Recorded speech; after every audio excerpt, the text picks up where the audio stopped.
ભાદરવા પોલીસ સ્ટેશનમાં નોંધાયેલ ગુના રજિસ્ટર નંબર 427/2025ના બનાવનો POCSO case number 17/2025 Savli POCSO કોર્ટમાં ચાલી જતા નામદાર પોક્સો કોર્ટના જજ સાહેબ શ્રીએ આ ગુનામાં સંડોવાયેલ આરોપીઓ પૈકી આરોપી નંબર 1 ને આજીવન સખત કેદની સજા એટલે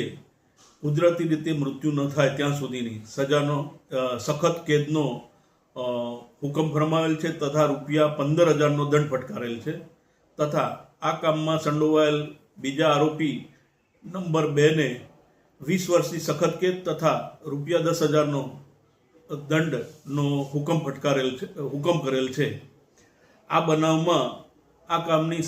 સગીરા 16 વર્ષ 11 માસની જાલમપુરા મુકામે તેના મામાના ઘરે રોકાવા માટે આવેલી તે દરમિયાન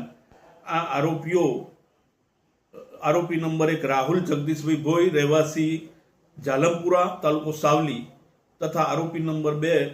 ભાવેશ રહીજીભાઈ પરમાર રહેવાસી ખાંડી તાલુકો સાવલી નાઓ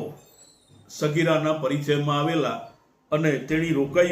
રોકાયેલ તે દરમિયાન તેની સાથે અલગ અલગ રીતે અવારનવાર દુષ્કર્મ આચરેલું, જેનાથી સગીરા ગર્ભવતી થતાં તેણે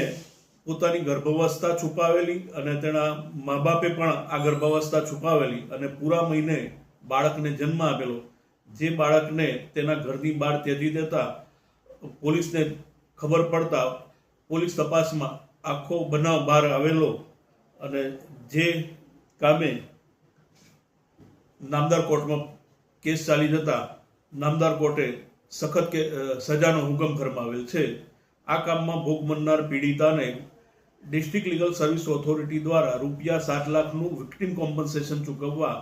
નામદાર કોર્ટે હુકમ કરેલ છે.